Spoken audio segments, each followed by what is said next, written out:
The Galactic Council chamber hung suspended in the void between stars, a massive sphere of crystalline material that reflected the light of 1,000 suns.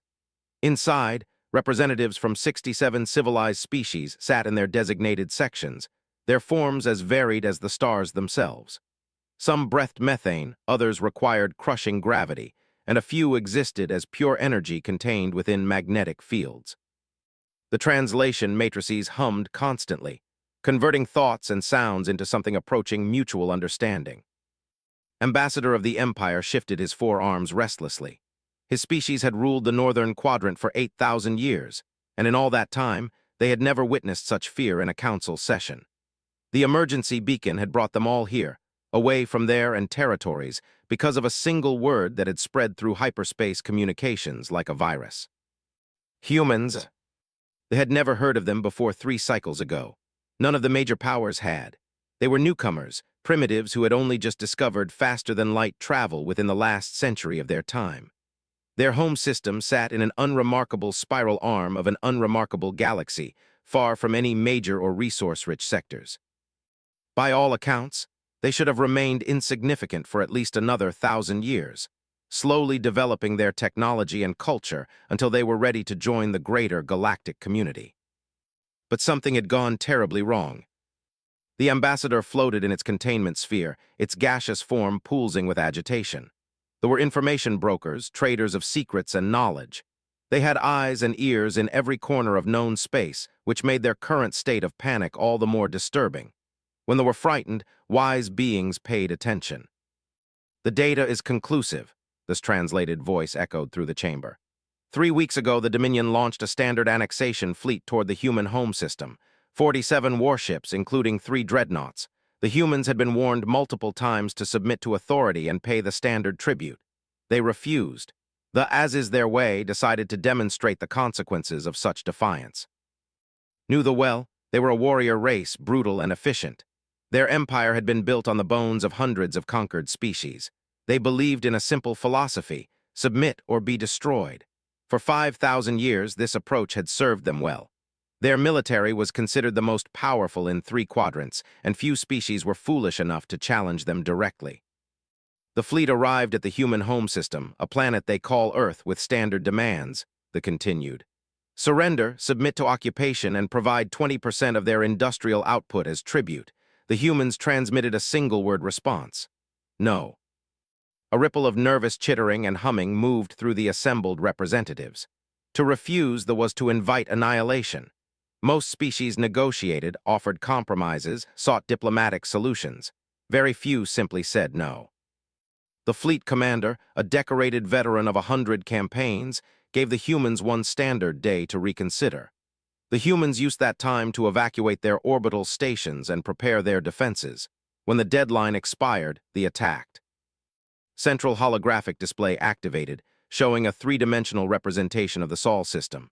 Leaned forward, his multiple eyes focusing intently on the unfolding tactical display. 47 red markers represented the fleet, arrayed in a standard attack formation. The human defenses appeared as green markers, pathetically few in number. Perhaps 24 defense platforms, a scattering of patrol ships, and nothing that could be classified as a true warship by galactic standards. The battle lasted 4 hours, the said, its form pulsing with an emotion the translation matrix identified as profound unease.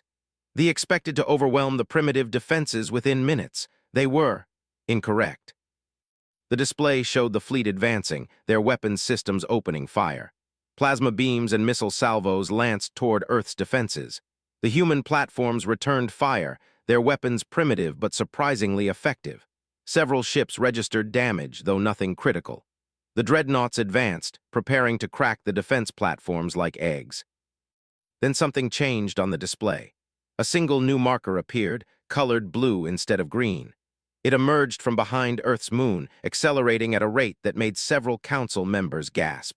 The velocity numbers climbing beside the marker seemed impossible for anything larger than a fighter craft. The humans deployed a single warship, they explained. They call it the Defiance. According to our intelligence, they built it in secret over the course of 20 years, pouring resources and technology into a single vessel rather than spreading their capabilities across a fleet. This was not ignorance or poor strategy. This was intentional. The blue marker closed with the fleet at incredible speed. Weapons fire erupted from the human ship, and the display erupted into chaos. Red markers began winking out with alarming rapidity. One of the dreadnoughts simply disappeared from the display in the first 30 seconds of engagement. "Impossible," someone muttered, realized it was himself speaking. That was the consensus among the command structure as well, they said with something approaching dark humor. The Defiance is approximately 2 kilometers in length, larger than any warship the humans had previously constructed, but still smaller than a dreadnought. Its armor appears to be some form of hyperdense alloy that we have not yet identified. Its shields generate on a frequency that makes conventional weapons significantly less effective. And its armament. The display showed the human ship moving through the formation like a blade through flesh. Every few seconds, lances of coherent energy would erupt from its hull, and another red marker would vanish. The remaining ships attempted to focus their fire on the Defiance, but the human ship moved with impossible agility, evading most attacks and shrugging off those that connected. Preliminary analysis suggests the humans have developed weapons based on principles we have not encountered before, they continued. Their primary armament appears to manipulate fundamental forces at the quantum level. Where our weapons heat and destroy matter, human weapons seem to unmake it. The difference is profound. 15 minutes into the display, half the fleet was gone. The remaining ships attempted to retreat, but the Defiance pursued. It moved faster than ships could run, faster than should have been possible for a vessel of its size. One by one, the red markers disappeared. When the display finally stopped, only 3 ships remained, and those only because the Defiance had allowed them to escape. The council chamber erupted in a cacophony of sound. Fear, disbelief, and excitement mixed in equal measure. Felt his primary heart racing. In his entire career, he had never witnessed such a one-sided engagement.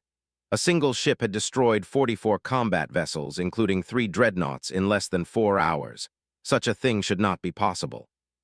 The survivors retreated to their nearest fleet base, they said, somehow making its voice heard above the tumult. They reported their encounter.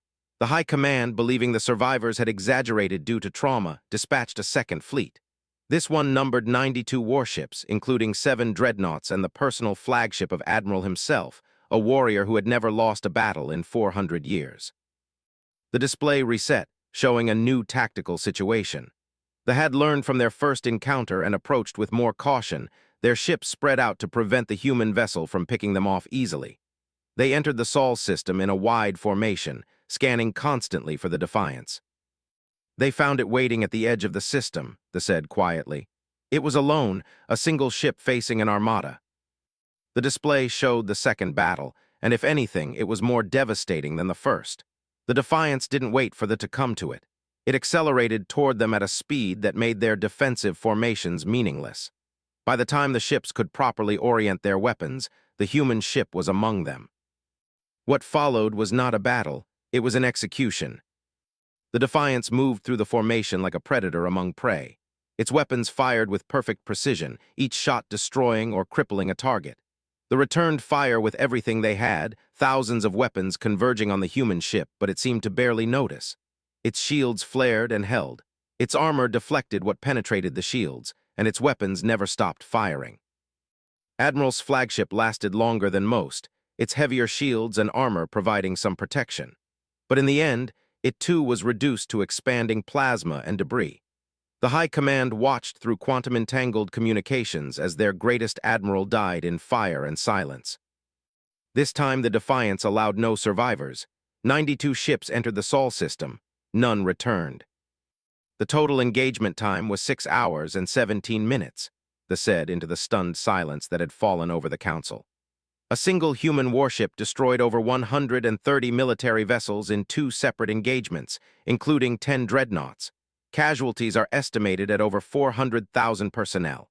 Human casualties total 0.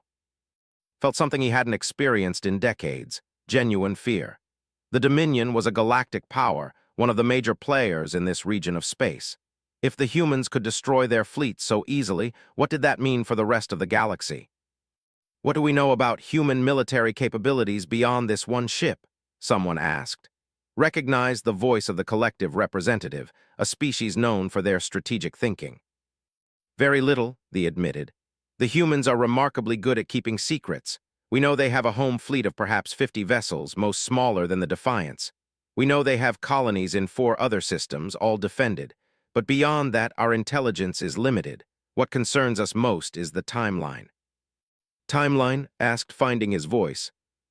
The humans have had practical faster-than-light travel for less than 100 of their years, he explained. Most species require thousands of years to develop weapons and defenses capable of challenging major powers. The humans have done it in less than a century. Their rate of technological advancement is exponential. If they can build one ship like the Defiance, they can build more. If they can build more, and if their technology continues to advance at its current rate. They didn't need to finish the sentence. Everyone in the chamber understood the implication. In another century, maybe less, the humans might possess a fleet capable of challenging any power in the galaxy. In 2 centuries, they might be unstoppable. What is the response? Someone asked. The High Command has declared total war against humanity, they replied. They are recalling fleets from across their empire. Intelligence suggests they are preparing an assault force of over 1,000 warships, including 40 dreadnoughts and the deployment of forbidden weapons from their vault worlds. The Empire will not accept this humiliation. They will either destroy humanity or be destroyed trying. The chamber erupted again, this time with arguments and debates. Some representatives called for the council to intervene, to prevent a conflict that could destabilize an entire quadrant.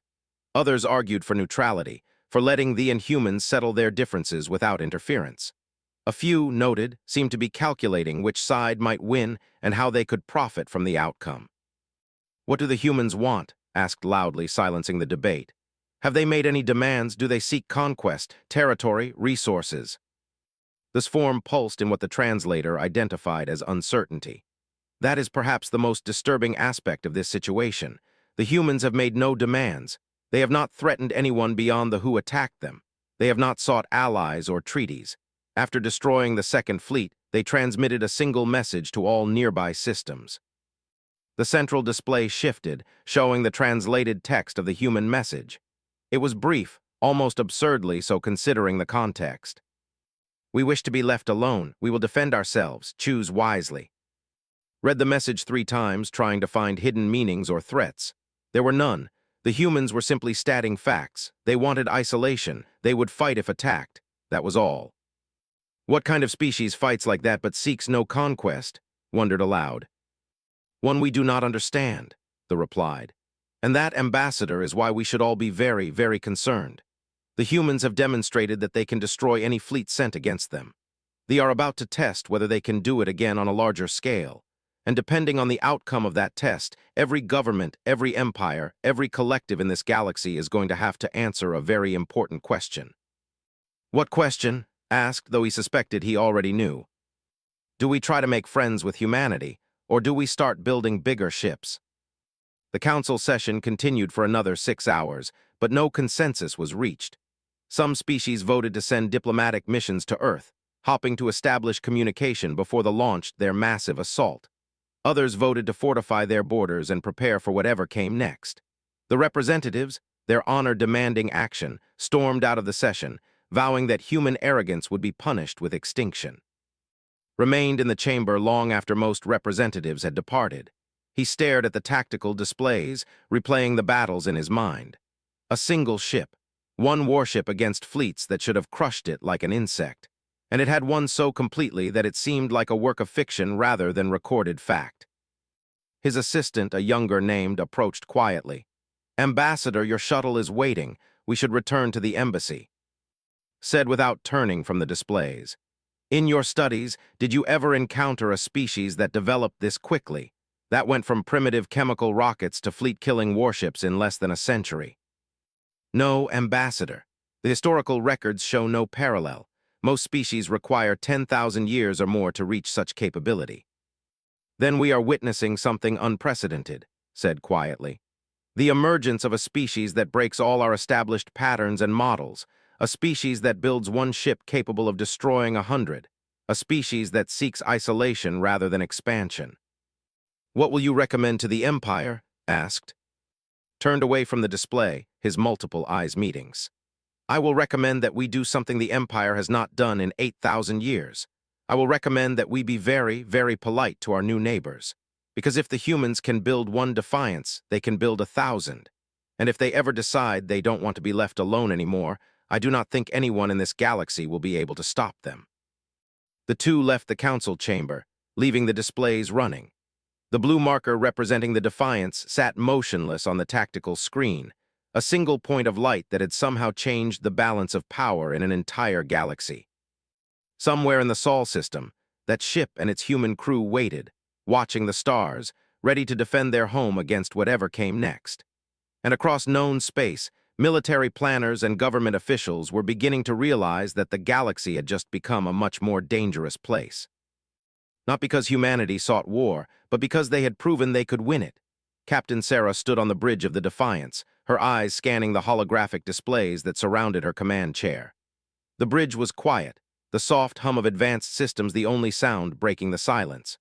Her crew of 300 worked at their stations with practiced efficiency, monitoring sensors, maintaining weapons systems, and keeping the massive warship running at peak performance. Sarah was 42 years old, a veteran of Earth's expansion into the solar system and the first contact incidents that had revealed the wider galaxy to humanity. She had commanded smaller vessels before, patrol ships and exploratory craft, but the Defiance was something else entirely. It represented humanity's best technology, their most advanced thinking, and their deepest hope that they could survive in a universe that seemed determined to test them. Captain, we're receiving multiple hyperspace signatures, reported Lieutenant from the sensor station. Distance, approximately 3 light towers. Configuration matches fleet architecture. Numbers are still resolving, but initial count shows at least 400 distinct signatures. Sarah felt her stomach tighten, but she kept her expression neutral. 400 ships. They were not playing around this time. They had lost over 100 vessels in 2 engagements, and now they were coming back with an overwhelming force. She had known this moment would come, had prepared for it, but the reality was still sobering. Time to engagement range. At current velocity profiles, approximately 8 hours, Captain. They're not rushing. They're coming in slow and cautious, maintaining formation integrity. They learned from their mistakes, Sarah observed. Commander Wells, what's the tactical assessment? Commander David Wells, her tactical officer and second-in-command, brought up a detailed analysis on the main display.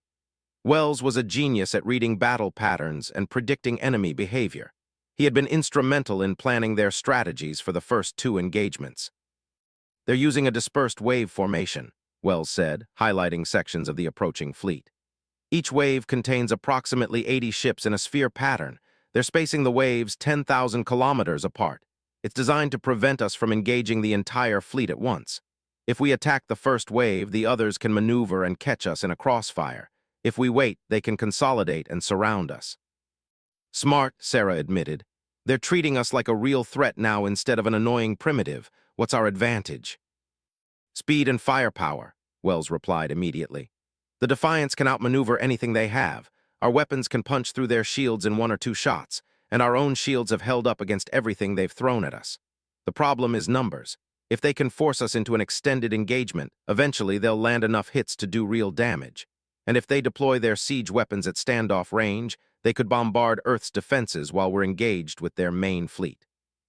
Sarah nodded, already thinking through possibilities. The Defiance was powerful, perhaps the most powerful single warship ever built by human hands, but it wasn't invincible. It could be damaged, could be destroyed. And if it fell, Earth would be defenseless against the Armada. Send a message to Fleet Command, Sarah ordered. Inform them that they have arrived in force.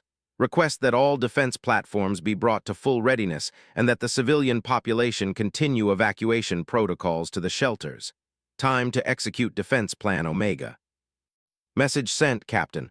Fleet Command acknowledges and confirms readiness. Sarah stood from her command chair and walked to the forward viewport. Earth hung in the distance, a blue and white sphere that held 8 billion human souls. Those people were depending on her, on the Defiance, on the choices she would make in the coming hours. The weight of that responsibility was immense, but she had accepted it the day she took command of this vessel. Captain, incoming transmission from the fleet, reported the communications officer. It's on all standard frequencies. They want us to hear it. Put it through. The holographic display shifted to show a commander. The alien was massive, easily 3 meters tall, with 4 arms and gray armored skin. Its eyes were black and cold, reflecting a species that had built its empire on conquest and domination. When it spoke, the translator rendered its words into English, though the underlying growl was still audible. "Humans of Earth, I am Fleet Commander of the Dominion. You have destroyed 2 of our fleets and killed hundreds of thousands of our warriors. This is an offense that cannot be forgiven. This is an insult that must be answered with blood." Sarah crossed her arms, listening. The commander continued, its voice filled with controlled rage. "You believe your single warship makes you safe. You believe your clever technology and desperate tactics can protect you from the wrath of an empire that has conquered 1,000 worlds. You are wrong. We bring with us 400 vessels, the largest assault force assembled in a century. We bring weapons that can crack planets. We bring the fury of the people, and we will not stop until your world is ash and your species is extinct." The display showed the fleet spreading out, their formation expanding as they approached. They were creating a net, a trap designed to catch and crush the Defiance no matter which direction it tried to move. "You have one final chance to surrender," continued. "Power down your warship, evacuate your planet. If you comply, we will allow your species to survive as servants of the Dominion. If you refuse, we will show you what happens to those who defy us. You have one of your hours to decide. Choose wisely, humans." The transmission ended, leaving the bridge in silence. Sarah turned to look at her crew. They were all watching her, waiting for her response, waiting to see what their captain would say to such an overwhelming threat. Sarah smiled, and there was no fear in it. "Communications, open a channel. Broadcast on all frequencies. Make sure every ship in that fleet can hear us." "Channel open, Captain." Sarah faced the holographic pickup, knowing her image would appear on the bridge of every warship. She kept her voice calm, conversational, as if discussing something mundane rather than the fate of her entire species. "Fleet Commander, this is Captain Sarah of the human warship Defiance. I've listened to your demands, and I have a response. You came to our home system 3 weeks ago with 47 ships. We destroyed them. You came back with 92 ships. We destroyed those too. Now you come with 400 ships, and you expect this to be different." She paused, letting her words sink in. "You call us primitive. You call us desperate.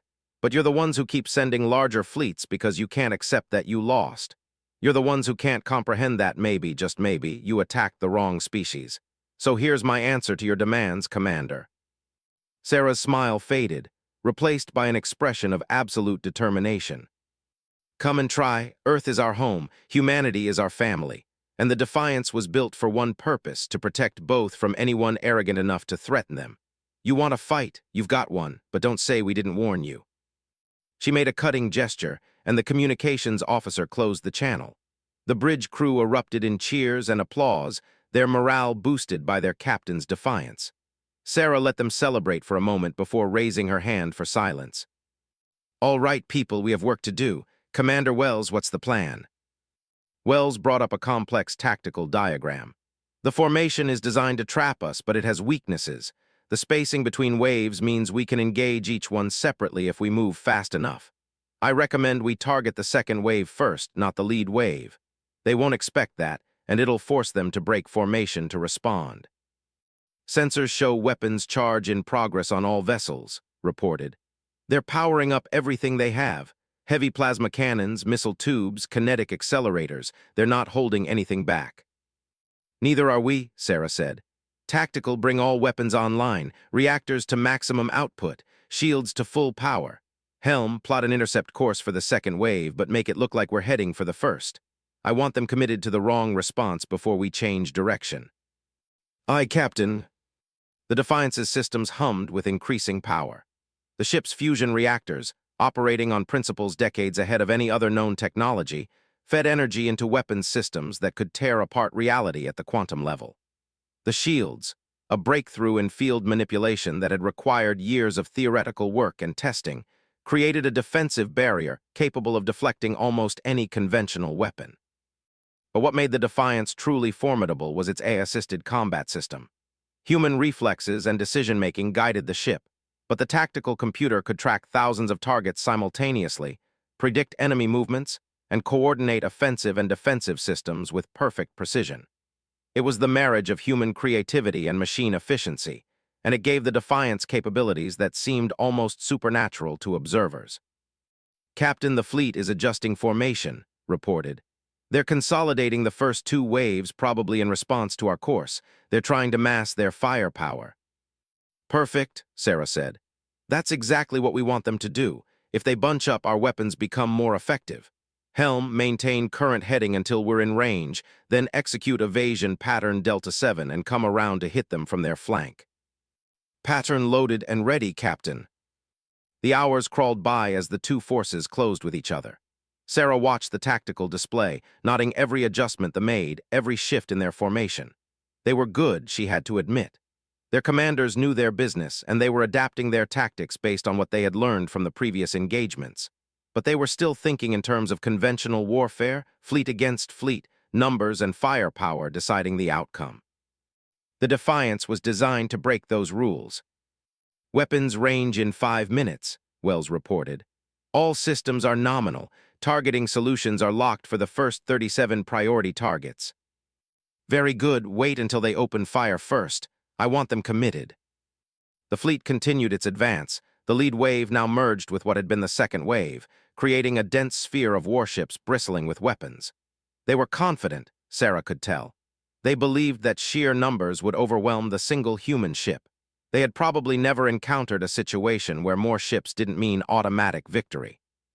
"Fleet is entering maximum weapons range," announced. "They're locking targeting sensors. Energy signatures are spiking across their formation." "Steady," Sarah said calmly. "Let them shoot first." They opened fire with everything they had. The space between the two forces lit up with weapons fire, plasma beams and missiles and kinetic projectiles, creating a storm of destruction aimed at the Defiance. The sensors tracked over 1,000 individual weapons firing simultaneously, enough firepower to vaporize a small moon. The Defiance's shields flared to life, a shimmering barrier of warped space that deflected or absorbed the incoming fire. The ship shuddered slightly as particularly powerful shots impacted, but the shields held firm, dispersing the energy across their entire surface. A few missiles that got through the shield were intercepted by point defense lasers, exploding harmlessly hundreds of kilometers from the hull. "Shields holding at 93%, Wells reported. "Hull integrity at 100%, minimal power drain." "Good, Helm, execute evasion pattern now. Tactical open fire, target their capital ships first."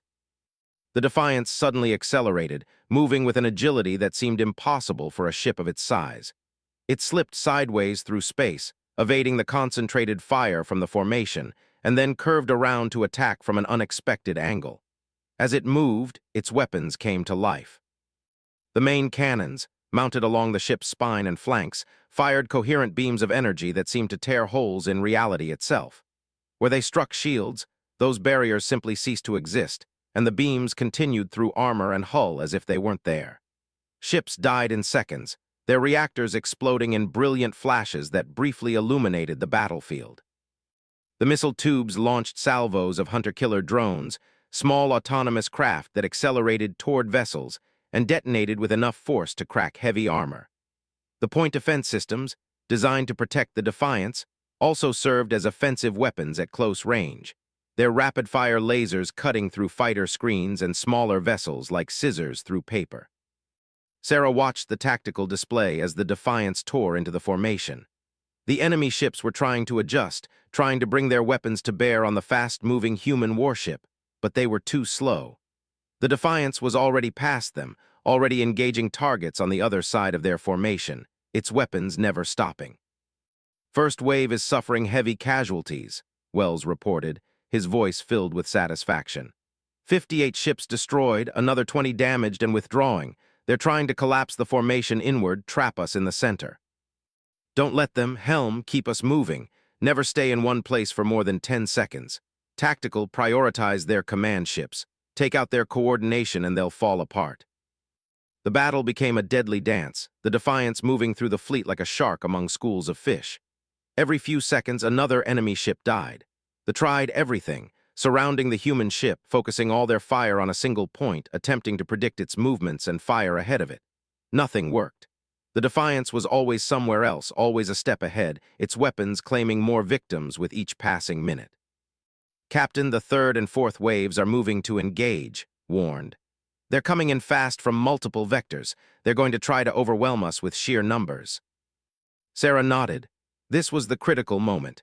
If the Defiance got caught between multiple waves, if they could pin it down and subject it to sustained fire from all directions, even their advanced shields might fail.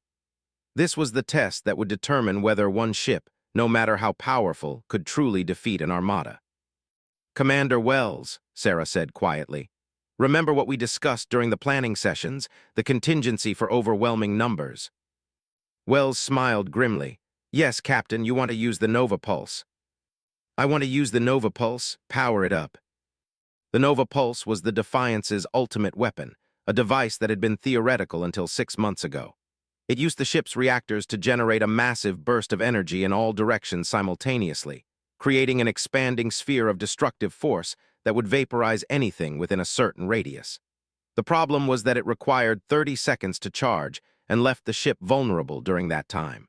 Using it was an all-or-nothing gamble. Charging now, Wells reported. All available reactor output is being diverted to the Nova Pulse capacitors. Shields are being reconfigured to handle the backlash. 30 seconds to firing. Helm full defensive maneuvering. Keep as many ships as possible away from us during the charge window. Tactical, conventional weapons free. Make them keep their distance. The Defiance's movement became even more erratic, the ship spinning and dodging as it fought to maintain separation from the converging waves. Its conventional weapons fired constantly, creating a defensive perimeter of destruction around the ship. The pressed in, sensing that something had changed, that the human ship was more vulnerable than before. 20 seconds to pulse, Wells counted. Fleet is closing from all sides. They're going to be in optimal range when we fire. That's what we're counting on. Hold steady. The commanders had finally realized what was happening.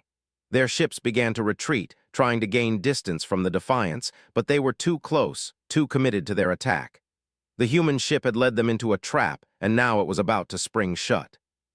10 seconds, 9, 8. Sarah gripped the arms of her command chair, watching as hundreds of ships surrounded her vessel. This was it. This was the moment that would decide the battle and possibly the war. If the Nova Pulse failed, if the shields couldn't protect them from their own weapon, the Defiance would die and Earth would fall. 3, 2, 1, firing. Nova Pulse erupted from the Defiance in a perfect sphere of annihilation. It expanded outward at near-light speed, a wave of energy so intense that it appeared as a blinding white light against the darkness of space. Warships caught in the expanding sphere simply ceased to exist, their shields offering no protection against a weapon that operated on fundamentally different principles than anything they had encountered before. The pulse expanded for 3 seconds before dissipating, leaving behind a spherical void of empty space where moments before there had been over 200 warships. The Defiance sat at the center of that void, its shields flickering but holding, its hull intact despite the tremendous energies it had just released. Sarah blinked away the afterimages, her eyes adjusting to the sudden darkness. The tactical display updated, removing the markers for destroyed ships and recalculating the battlefield situation. The remaining fleet, now reduced by more than half, was in complete disarray. Ships were breaking formation, some retreating, others holding position as if frozen in shock. "Damage report," Sarah ordered, her voice cutting through the stunned silence on the bridge. "Shields are down to 42%. Commander Wells reported, working quickly at his station. "Multiple generators are cycling to cool down. Hull integrity is at 96%, minor stress fractures on the forward sections from the pulse backlash. All weapons systems are operational. Reactors are functioning but running hot. We'll need to reduce output for the next few minutes to prevent overheating." "Acceptable. Helm, get us out of the center of their formation. Move toward the outer edge where we have more maneuvering room. Tactical, conventional weapons only until the reactors stabilize. Target the ships that are still organized." The Defiance moved away from the site of the Nova Pulse, its engines burning at maximum safe thrust. Behind it, the scattered remains of the fleet were trying to regroup. Sarah could see on the tactical display that some of their commanders were attempting to rally their ships, to reform their battle lines and continue the fight. But the heart had gone out of the attack. They had come with overwhelming force, confident in their numerical superiority, and they had watched more than half their fleet vanish in 3 seconds. "Captain, we're receiving multiple transmissions from vessels." the communications officer reported. Some are retreat orders, others are arguing about whether to continue the engagement. Their command structure seems to be breaking down. Let them argue, Sarah said. In the meantime, we keep fighting. Every ship we destroy now is one less ship that might attack Earth in the future. The Defiance targeted the vessels that were still maintaining formation, the ones whose commanders had enough discipline or courage to continue fighting despite the losses they had suffered. Sarah felt no joy in the destruction, only grim determination. She had not wanted this war, had not sought these battles, but now that the fight was here, she would finish it decisively. The human warship's conventional weapons reached out across the void, and more ships died. Some tried to run, accelerating toward the system's edge and safety. Sarah let most of those go, but she marked the ones that seemed to be positioning for a bombardment run toward Earth's orbit. Those ships she destroyed without hesitation. Captain, sensors are detecting a massive energy buildup on the flagship, Lieutenant said urgently. It's far beyond normal weapons signatures. I think they're preparing to fire a siege weapon. Sarah's attention snapped to the tactical display, focusing on the largest remaining vessel. It was a dreadnought, larger than any other ship in the fleet, and it was holding position rather than retreating or advancing. Energy readings coming from the vessel were off the scale, suggesting a weapon system that dwarfed anything the Defiance had encountered so far. Commander Wells' analysis. It matches descriptions from intelligence reports of planet-killer weapons, Wells said, his voice tight. They're probably targeting Earth directly. If they can't win the battle, they're going to try to destroy the planet before we can stop them. Estimated time to firing is 90 seconds. Sarah made her decision instantly. Helm, maximum acceleration toward that dreadnought. Ignore everything else. Tactical, divert all available power to the main forward cannons. I don't care if we have to shut down life support. I want those guns charged and ready to fire the moment we're in range. The Defiance changed course, abandoning its engagement with the scattered fleet and focusing all its attention on the massive dreadnought. The flagship was easily 4 times the size of the human warship, its hull bristling with weapons and its shields powerful enough to withstand tremendous punishment. But it was also slow, its mass making it difficult to maneuver quickly. 70 seconds to their weapon firing, counted. We're closing fast, but it's going to be tight. Sarah watched the distance counter dropping. The Defiance was moving at its maximum safe speed, pushing its inertial dampeners to their limits to prevent the crew from being crushed by the acceleration. The dreadnought grew larger in the viewport, its hull marked with battle scars from 1,000 campaigns. Their weapon is fully charged, Wells reported.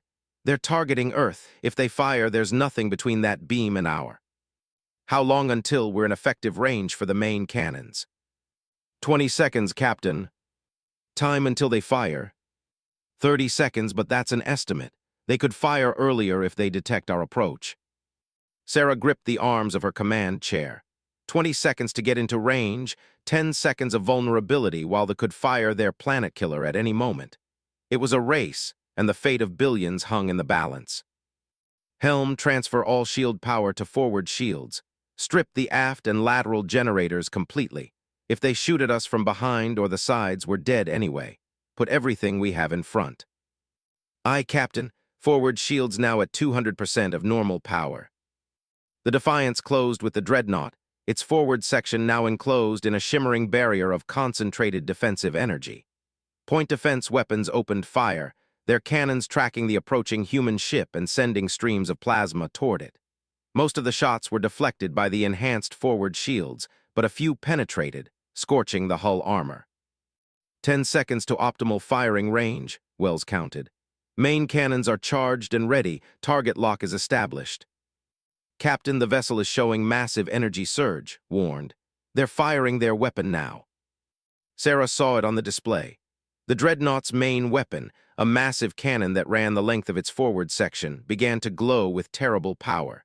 In moments, it would release a beam capable of cracking Earth's crust and rendering the planet uninhabitable. She could not allow that to happen. Fire main cannons, Sarah ordered. Everything we have now. The Defiance's forward weapons unleashed their full fury at point-blank range. 4 massive beams of quantum disruption energy struck the dreadnought's forward shields simultaneously.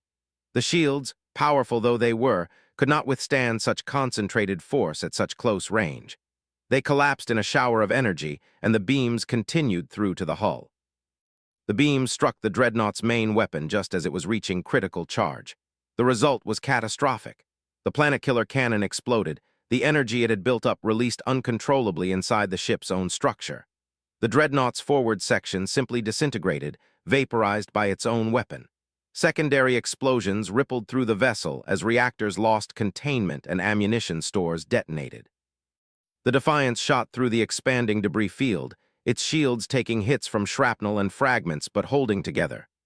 Sarah watched as the flagship, the pride of their fleet, broke apart into burning pieces that tumbled away into space. "Target destroyed," Wells reported unnecessarily. "Earth is safe." The bridge crew erupted in cheers, relief and triumph mixing in equal measure. They had cut it close, terrifyingly close, but they had succeeded. The planet-killer weapon had been destroyed before it could fire, and the immediate threat to Earth had been eliminated. Sarah allowed herself a small smile, but she raised her hand for silence. "Status of remaining forces." "They're retreating," Captain said. "All remaining vessels are breaking off and heading for the system's edge. They're running." "Let them go, set a pursuit course but stay out of weapons range. I want them to get home and tell everyone what happened here." The Defiance changed course, following the fleeing vessels but making no attempt to catch them. Sarah watched as the enemy fleet, once so confident and overwhelming, fled in disorder from a single human warship. It was a sight she would remember for the rest of her life. "Final casualty count," Sarah requested. Wells worked at his console, compiling the data. Of the 400 vessels that entered this system, 372 were destroyed. 28 are retreating. Total estimated casualties are approximately 900,000 personnel. Our casualties remain 0, though we did lose 6 remote sensor drones and will need to replace several armor plates.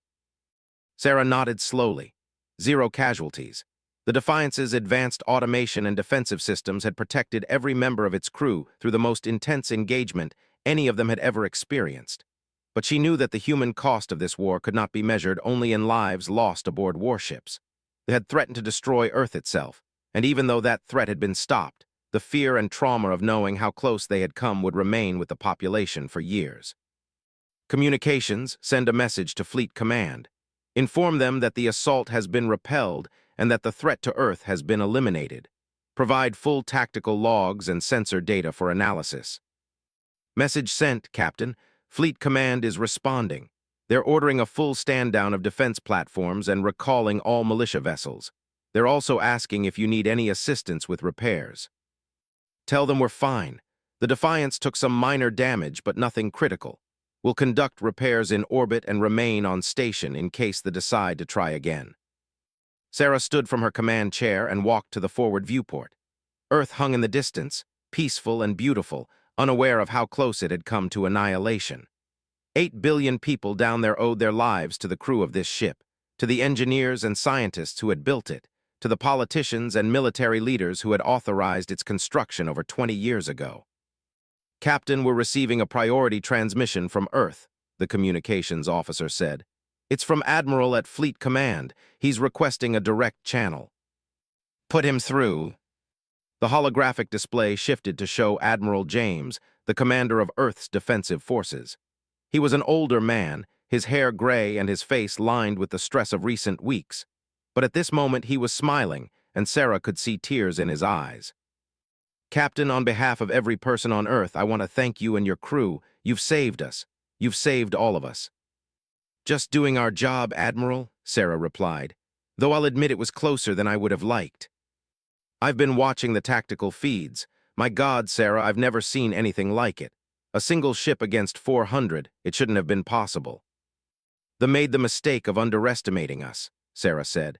"They thought numbers were all that mattered. They didn't understand that sometimes quality beats quantity, and that sometimes one ship with the right technology and the right crew is worth 1,000 conventional vessels." "The Council is convening an emergency session," said. "Word of this battle is spreading through the network. Every major power in this part of the galaxy is going to be watching humanity now, wondering if we're a threat or an opportunity." "What's the political situation? Are we going to face more attacks?" "Unknown. Intelligence suggests they are in shock. They've never lost an engagement this badly, and they're not sure how to respond. Some of their leadership is calling for continued warfare, but others are urging caution. The loss of nearly 400 ships and over 1 million personnel in 3 separate battles has hurt them badly. They might sue for peace.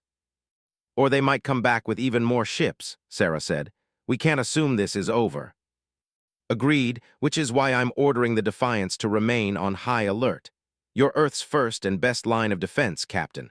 As long as you're out there, our people can sleep a little easier. Understood, Admiral. We'll be ready for whatever comes next. The transmission ended, and Sarah returned to her command chair. Her crew had returned to their stations, running diagnostics and making repairs where necessary. The battle was over, but their vigilance could not end. The Defiance had proven itself 3 times now, but Sarah knew that reputation was a double-edged sword. Yes, potential enemies would think twice before attacking Earth. But they would also be working on ways to counter the Defiance, to overcome its technological advantages, to find weaknesses they could exploit. Captain, long-range sensors are detecting multiple hyperspace transitions at the edge of the system, reported. Configuration doesn't match signatures. Analysis suggests they're scout ships from various species. They've come to see what happened here. Let them look, Sarah said. Let them see what the Defiance can do. Let them take that information back to their governments and their military commanders. Maybe if enough of them see what we're capable of, they'll decide that attacking humanity isn't worth the cost. And if they don't, Wells asked. Sarah looked at her tactical officer and friend. Then we'll do what we've done 3 times already. We'll protect our home. We'll defend our people. And we'll prove once again that humanity is not to be trifled with. The Defiance continued its patrol of Earth's orbital space, a silent guardian watching over the planet below. Its hull bore new scars from the recent battle, but its weapons remained charged and ready, its shields prepared to deploy at a moment's notice. The ship was ready for war, but it hoped for peace. And across the galaxy, in the chambers of power and in the halls of military command, beings of 100 different species looked at their tactical reports and their intelligence assessments and came to the same conclusion. Humanity was no longer a primitive species to be ignored or conquered at will. They were a force to be reckoned with, a power that had announced its presence with thunder and fire. One human warship had changed the balance of power in an entire region of space, and everyone watching wanted to know the same thing. If one ship could do this, what could humanity accomplish with a fleet? Sarah knew the answer to that question, but she kept it to herself. The Defiance was not alone. In shipyards across the solar system, in secret construction facilities on Mars and in the asteroid belt, more ships were being built. Ships like the Defiance, armed with the same terrible weapons and protected by the same advanced shields. Humanity had learned the lessons of its first encounters with galactic civilization, and those lessons had been written in fire and blood. Be strong, be ready, and never ever show weakness to those who would exploit it. The Defiance hung in space, watching and waiting, a monument to human ingenuity, and 3 months after the Third Battle of Earth, Ambassador of the Empire found himself approaching the Sol system aboard a diplomatic courier ship. The journey from space had taken weeks, even using the fastest hyperspace lanes, and during that time had reviewed every scrap of intelligence available about humanity and their mysterious warship. The information was frustratingly sparse. Humans kept their secrets well, their communications encrypted with systems that resisted even the most sophisticated code-breaking efforts. What was known came primarily from the tactical recordings of the 3 battles, and those recordings raised more questions than they answered. Ambassador, we are receiving a hail from Human Space Traffic Control, his pilot informed him. They are requesting identification and purpose of visit. Inform them that I am Ambassador of the Empire, here on a diplomatic mission approved by Earth's government. Transmit our credentials and request permission to approach Earth orbit. While the pilot handled the communications, gazed through the viewport at the Sol system. It looked peaceful, unremarkable in many ways. A yellow star of average size, with several rocky inner planets and gas giants in the outer orbits. Nothing about the system suggested it was home to a species that had fundamentally changed galactic power dynamics in less than a century. We have received clearance, Ambassador. We are being provided with a flight path to Earth orbit and coordinates for docking with their primary space station. As the courier ship moved deeper into the system, noted the various human installations. Orbital platforms around several planets, mining operations in the asteroid belt, and an impressive shipyard complex orbiting Mars. Sensors picked up dozens of vessels moving through the system, most of them civilian transports and cargo haulers, but also several military patrol craft. And then there was the Defiance.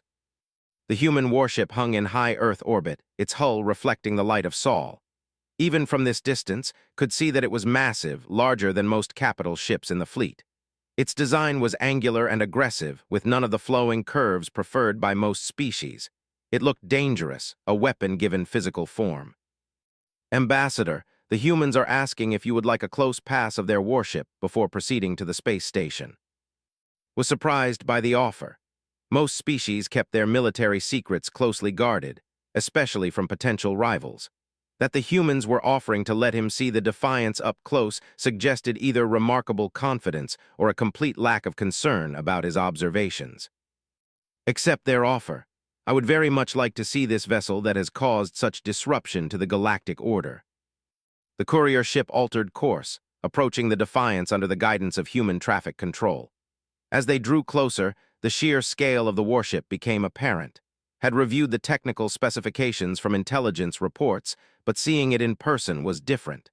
The Defiance was a statement of power, a declaration that humanity would defend itself with whatever force was necessary. "They're giving us a full orbit of the vessel," the pilot said. "I'm activating our passive scanners." "Don't bother," said. "I'm sure they're monitoring everything we do. Besides, I doubt our scanners can penetrate whatever stealth measures they've incorporated into that hull." As the courier ship circled the Defiance, observed the weapon emplacements, the shield generators visible as subtle bulges in the hull, the engine array that somehow provided the vessel with its incredible speed and maneuverability. He saw the scars from recent battles, places where armor had been damaged and replaced, evidence that the ship was not invincible despite its impressive record.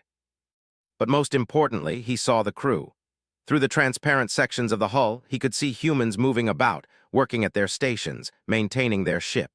They looked remarkably like in some ways, bipedal beings with similar proportions. But there was something in the way they moved, a purposefulness and determination that spoke to their species' character. "Complete your orbit and proceed to the space station," ordered. "I have seen enough." The docking procedures at Earth's primary orbital station were efficient and professional.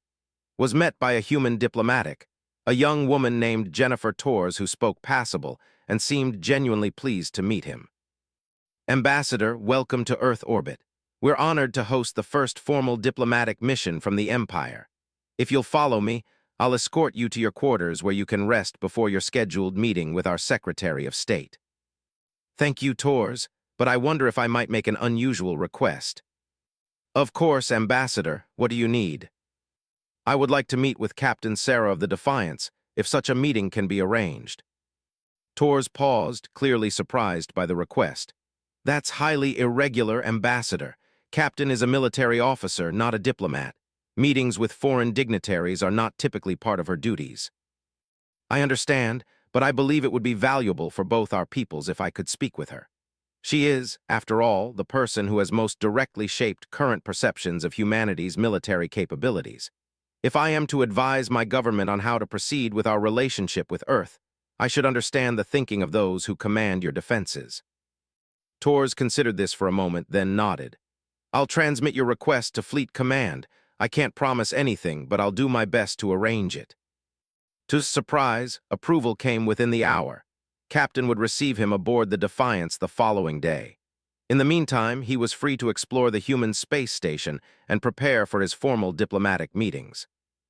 Spent the evening reviewing human culture and history, trying to understand the species that had so suddenly become important to galactic politics.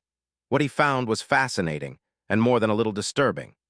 Humans were a young species, having achieved industrial civilization only centuries ago. But their rate of advancement was extraordinary, each generation building on the achievements of the previous one with remarkable consistency. They were also a warlike species, though not in the way of the. Human history was filled with conflicts, but also with periods of cooperation and cultural exchange. They seemed capable of both terrible violence and profound compassion, often simultaneously.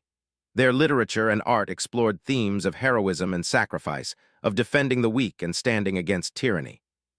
Most tellingly, humanity had a concept they called the underdog, the idea that a weaker party could overcome a stronger one through determination, cleverness, and sheer refusal to surrender. This concept appeared throughout their culture, in their stories and myths and historical accounts. It seemed to be fundamental to their self-image. Looking at the records of the three battles against could see this philosophy in action. The humans had been outnumbered by conventional measures and had every reason to surrender or flee. Instead, they had chosen to fight, and they had won through superior technology and tactics. They had made themselves the underdog that triumphed against overwhelming odds. The next morning was transported to the Defiance via shuttle. As he approached the warship, he felt a mixture of anticipation and trepidation. This vessel had destroyed over 500 enemy ships in 3 separate engagements. He was about to board it and meet the woman who commanded it. The docking procedure was smooth, and was met by a human officer who introduced himself as Commander David Wells, the ship's tactical officer and second-in-command. Wells was polite but reserved, his manner professional as he escorted through the ship's corridors. The interior of the Defiance was surprisingly austere. Had expected to see displays of military might, propaganda celebrating their victories, but instead he found functional spaces designed for efficiency. The crew he passed in the corridors nodded politely to him, but showed no particular curiosity about the alien visitor. They had work to do, and his presence was merely a temporary distraction. Wells led him to the bridge, and multiple eyes took in the advanced command center with professional appreciation. The holographic displays were more sophisticated than anything in the fleet, and the integration between stations suggested a level of coordination that would give any ship a significant tactical advantage. Captain Sarah stood near the central command chair, reviewing a data pad. She looked up as entered, and for a moment the two beings studied each other. Saw a woman in her early 40s, fit and alert, with eyes that suggested both intelligence and determination. What saw when she looked at him could only guess. Ambassador said, setting down her data pad and approaching with an outstretched hand. "Welcome aboard the Defiance. I understand you wanted to speak with me." Carefully grasped her hand with one of his own, mimicking the human greeting he had studied. "Thank you for receiving me, Captain. I know this is unusual, but I felt it was important that we meet." "I'll be honest, Ambassador, I'm not sure what we have to discuss. I'm a military officer, not a politician. If you want to negotiate treaties or trade agreements, you should be talking to the Secretary of State." "I'm not here to negotiate, Captain. I'm here to understand. My government needs to decide how to proceed in our relationship with humanity, and to make that decision, we need to understand what kind of species you are. You've demonstrated military power that seems almost miraculous by galactic standards. But power alone tells us nothing about your intentions, your values, or your long-term goals." Nodded slowly, then gestured to a conference area adjacent to the bridge. "All right, Ambassador, let's talk. Commander Wells, you have the bridge." In the conference room, with just the two of them present, the atmosphere became less formal. Ordered drinks from the ship's synthesizer, providing with a beverage compatible with biology and taking a coffee for herself. They sat across from each other and found himself fascinated by the human captain's directness. "What do you want to know?" asked. "Everything," replied. "But let us start with the most important question. Why did humanity build the Defiance? Most species spread their resources across many vessels, building fleets rather than focusing on a single ship. You made a different choice. Why?" Took a sip of her coffee before answering. "Because we learned early that we were entering a dangerous galaxy. Our first contact with another species was not pleasant. We encountered a patrol fleet while exploring nearby systems. They demanded we submit to their authority, pay tribute, accept occupation. When we asked why we should do this, they told us it was because they were stronger and we were weaker. That was their only justification." "And you refused?" "Of course we refused. Humanity spent thousands of years fighting against tyranny and oppression on our own world. We're not about to accept it from aliens just because they have more ships. But we also knew we couldn't win a conventional war against the or any other major power. We didn't have the industrial base, the experience, or the time to build a fleet that could match theirs numerically. So you built quality instead of quantity." "We built a symbol," corrected. "The Defiance is more than just a warship, Ambassador. It's a statement that humanity will not be conquered, will not be intimidated, and will not accept the galaxy's power structures as inevitable.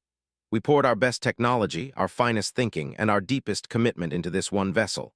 We made it strong enough to face any threat, fast enough to engage on our terms, and deadly enough to prove that we are not prey.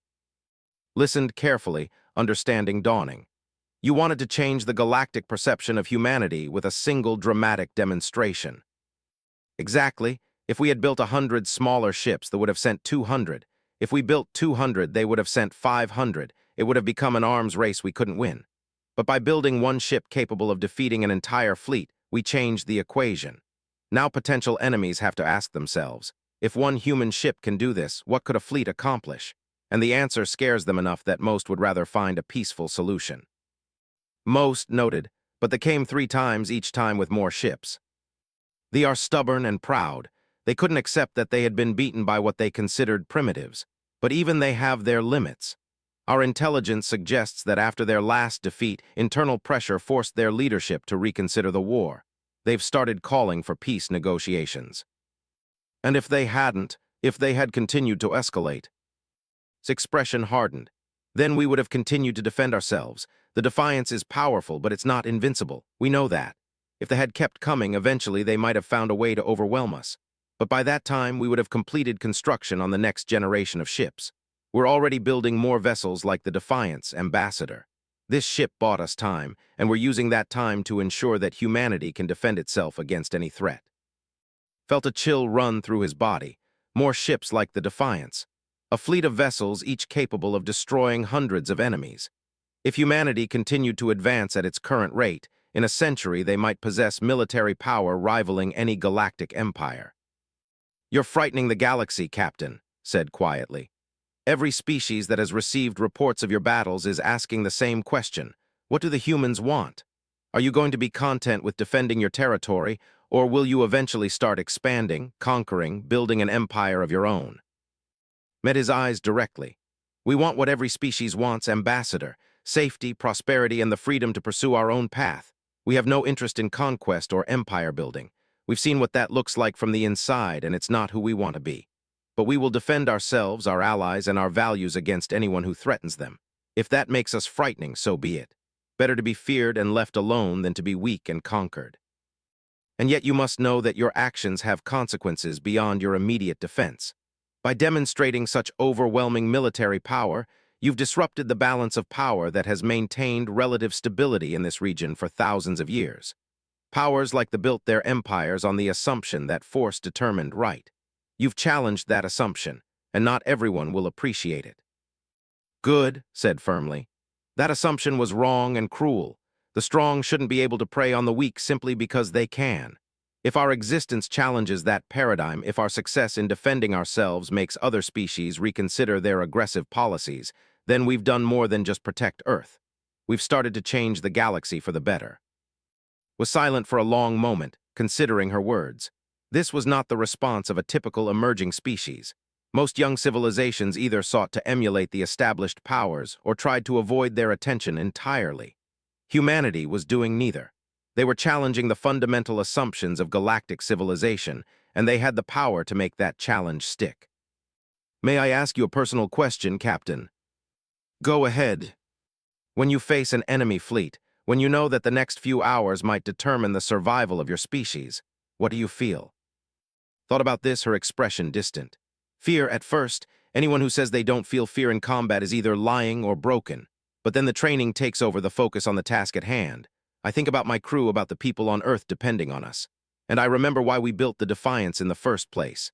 Not to conquer, not to terrorize, but to protect. That purpose gives me clarity. When I give the order to fire, I'm not thinking about glory or victory. I'm thinking about keeping my world safe for one more day. "And the enemy you kill, do you mourn them?" "I regret the necessity," said after a pause. "Every ship I destroy carries people who had families, hopes, dreams, but they chose to attack us, chose to threaten the annihilation of my entire species. I won't apologize for defending my home, but I don't celebrate their deaths either. War is terrible, Ambassador. It should always be a last resort, but when it comes, you must be prepared to win it." Nodded slowly, beginning to understand the complexity of humanity's position. They were neither peaceful pacifists nor aggressive conquerors. They were defenders who had been pushed into developing overwhelming force, and now they had to navigate a galaxy that feared their power while trying to prevent the wars that had driven them to develop that power in the first place. "What would you say to my government, Captain? If you could speak directly to the Emperor, what message would you give?" Smiled slightly. "I would tell him that humanity seeks friendship and cooperation with all peaceful species. We're willing to trade, to exchange knowledge, to work together on common challenges. But we will not submit to anyone's authority, we will not pay tribute to any empire, and we will not accept a galaxy where might makes right. If the Empire can accept that, then I believe we could be valuable allies.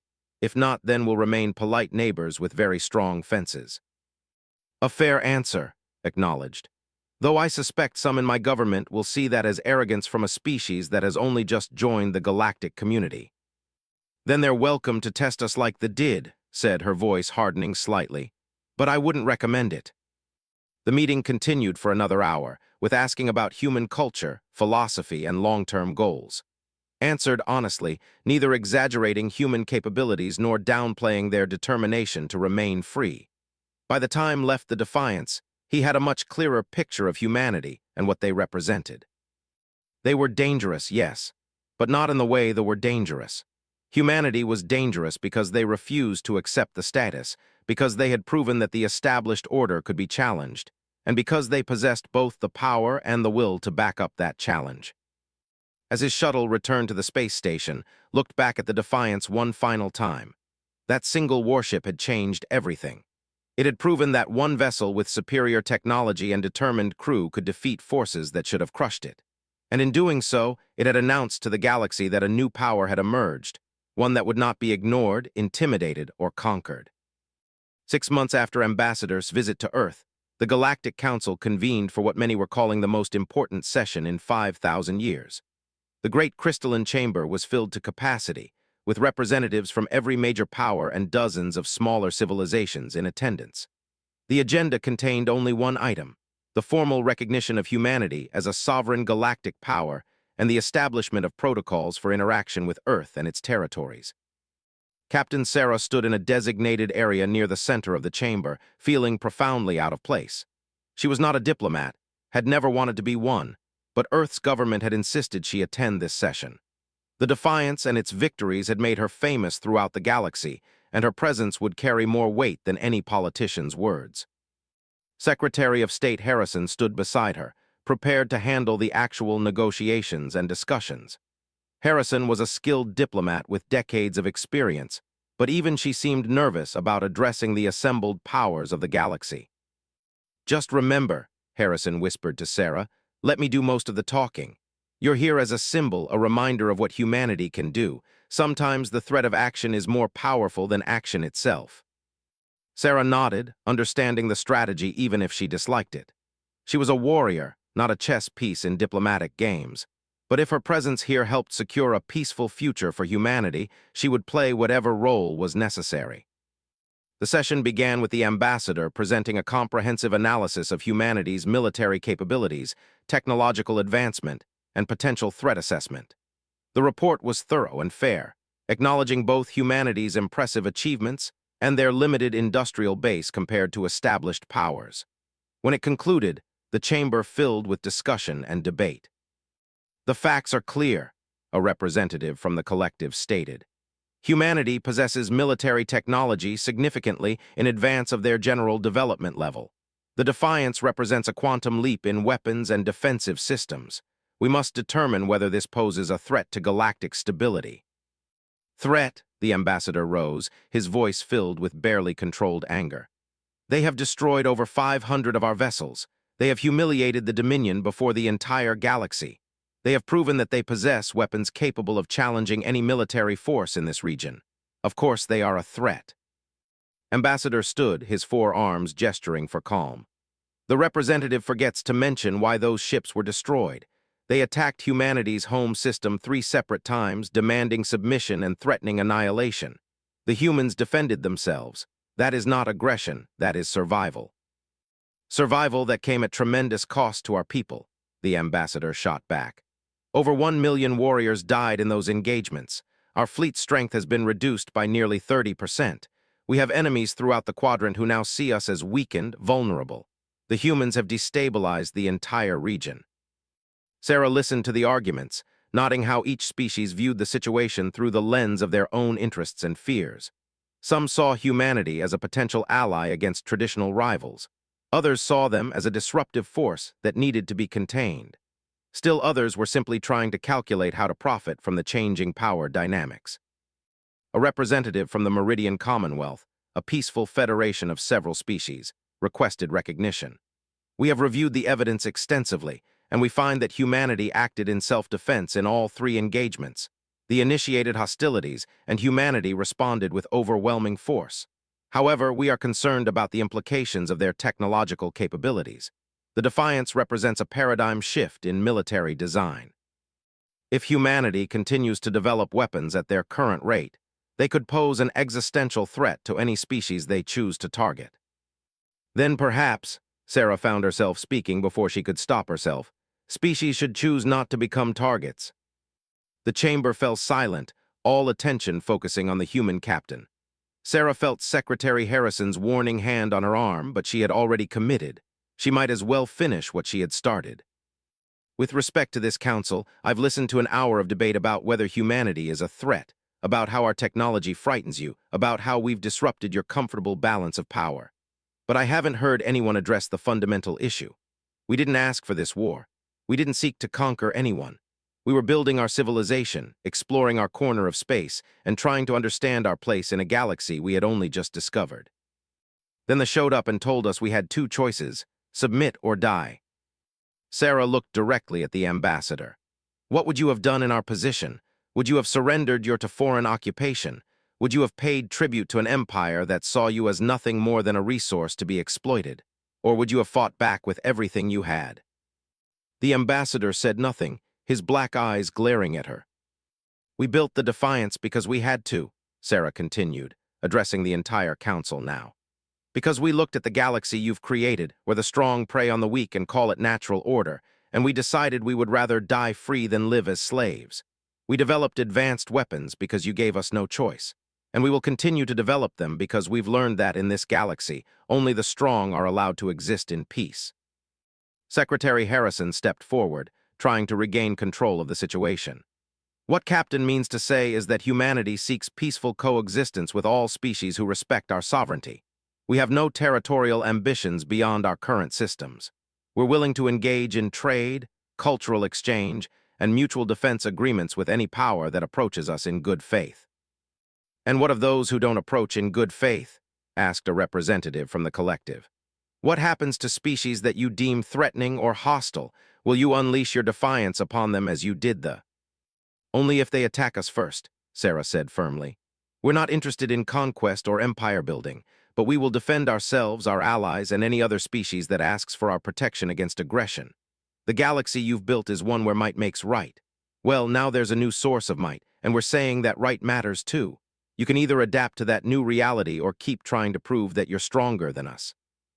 But I warn you, they tried that 3 times, and it didn't work out well for them. The chamber erupted in discussion, some representatives alarmed by Sarah's bluntness, others intrigued by humanity's stated principles. Ambassador rose again, his voice cutting through the chaos. The Empire has studied humanity extensively over the past months. We have reviewed their history, their culture, their philosophical traditions. What we have found is a species that values freedom, that resists oppression, and that has repeatedly chosen to fight against overwhelming odds rather than submit to tyranny. These are not the characteristics of a conquering empire. These are the characteristics of a species that will be a formidable ally or a terrible enemy, depending on how they are treated. The Empire proposes formal diplomatic recognition of humanity as a sovereign power, with all the rights and responsibilities that entails. We further propose that an exclusion zone of 5 light-years be established around their current territory, within which no military operations by other powers may take place without human consent. Finally, we propose that humanity be offered full participation in this council, with all the privileges and obligations of membership. The proposal caused another wave of debate. Offering council membership to such a young species was unprecedented, but its reasoning was sound. Better to include humanity in the galactic community, to give them a stake in maintaining order, than to treat them as outsiders who might develop into a threat. The ambassador stood stiffly. The Dominion cannot support this proposal. We cannot reward aggression and military escalation by granting the humans legitimacy.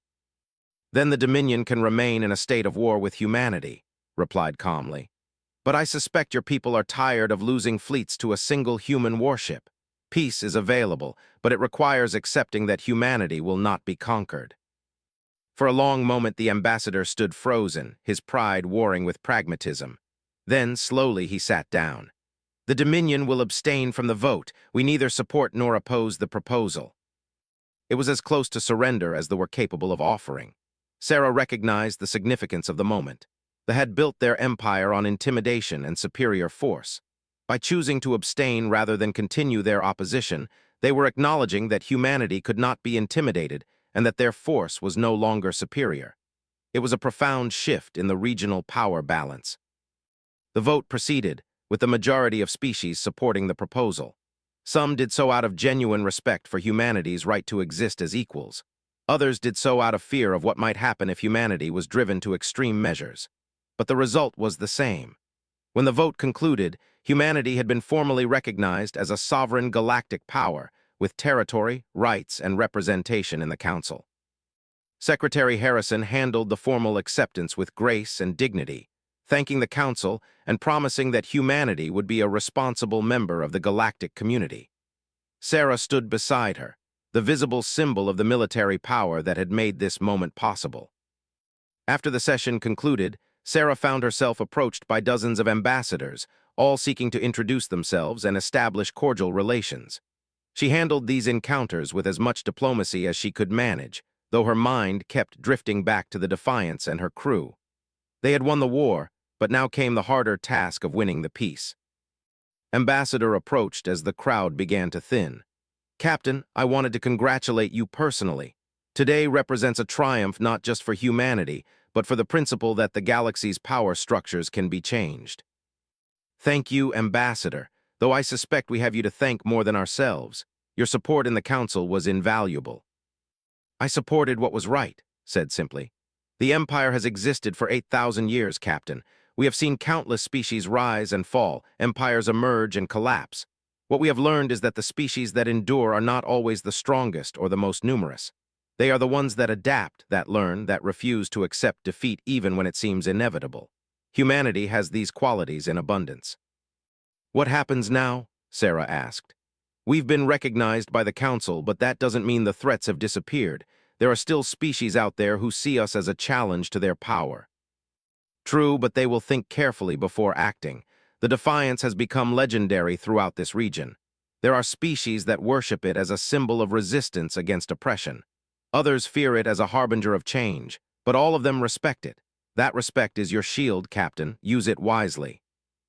I'm a warrior, ambassador, not a politician. I'm not sure I know how to wield respect as a weapon.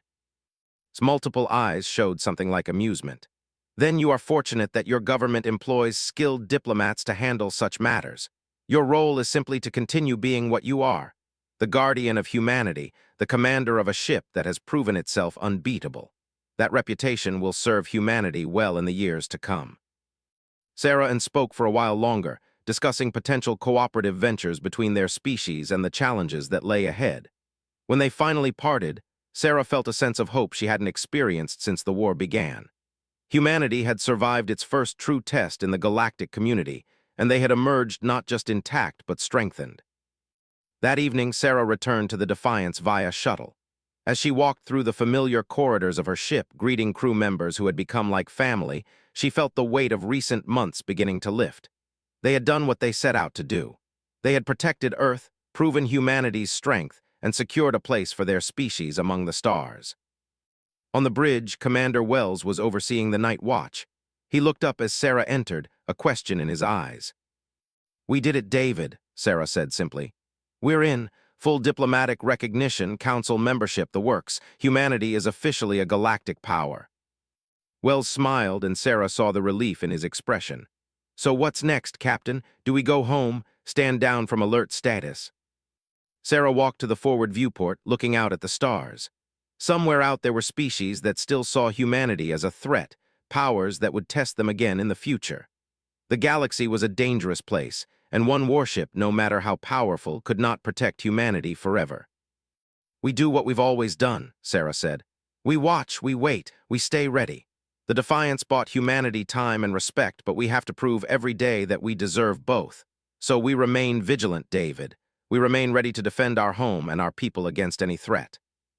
And if no threats come, then we'll have succeeded in creating a peace worth maintaining. That's the real victory, David. Not the battles we win, but the battles we prevent from happening." Commander Wells nodded, understanding. The Defiance and its crew had become symbols of humanity's strength, but their greatest achievement would be if that symbol was powerful enough that it never had to be used again. The ship continued its orbit of Earth, a silent guardian watching over the planet below. In the months and years that followed, the Defiance would remain on station, a constant reminder to any potential aggressor that humanity was not to be trifled with. Other ships would join it eventually, as Earth's shipyards completed construction on the next generation of warships. But the Defiance would always hold a special place in human history as the ship that changed everything. The ship that stood alone against impossible odds. The ship that proved humanity belonged among the stars. The ship that made an entire galaxy quake with a single name. Captain Sarah stood on the bridge of her ship, looking out at the infinite expanse of space, and she smiled. They had done the impossible.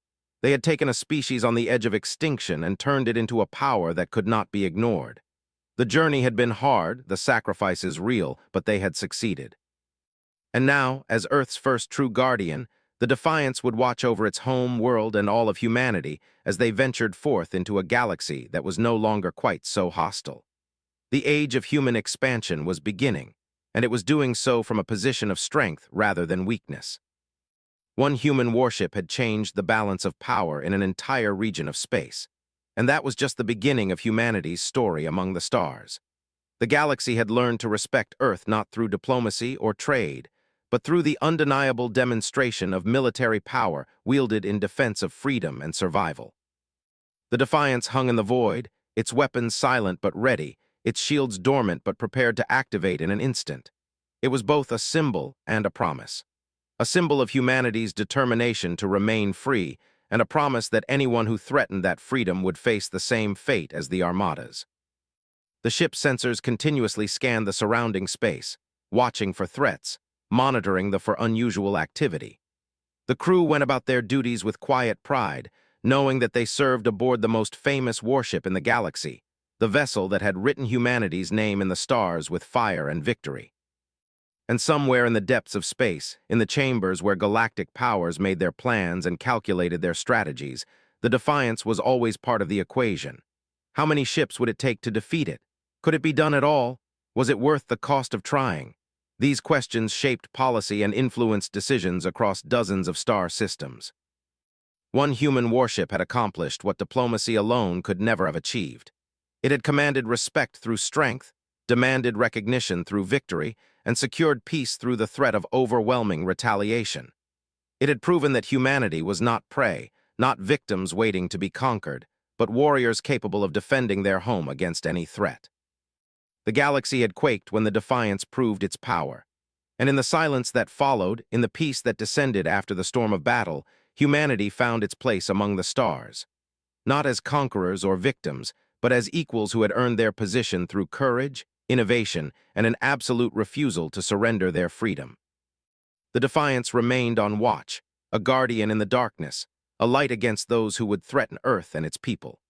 And as long as it remained vigilant, humanity could look to the stars with hope rather than fear, knowing that they had the strength to face whatever challenges awaited them in the vast and dangerous galaxy they now called home. This was the legacy of one human warship, not just the battles it won or the enemies it destroyed, but the future it made possible. A future where humanity stood proud and free among the civilizations of the galaxy, feared by their enemies, respected by their peers, and ready to defend all they had built against any threat that dared to challenge them. The Defiance had changed everything, and the galaxy would never be the same again. The question now was how the galaxy would respond to this new reality. and had a feeling that the answer to that question would determine the shape of galactic politics for centuries to come. And somewhere out there, in the vast darkness between stars, potential enemies looked at that single warship and reconsidered their plans. The universe seemed to hold its breath for a moment, and then the defiance unleashed hell itself.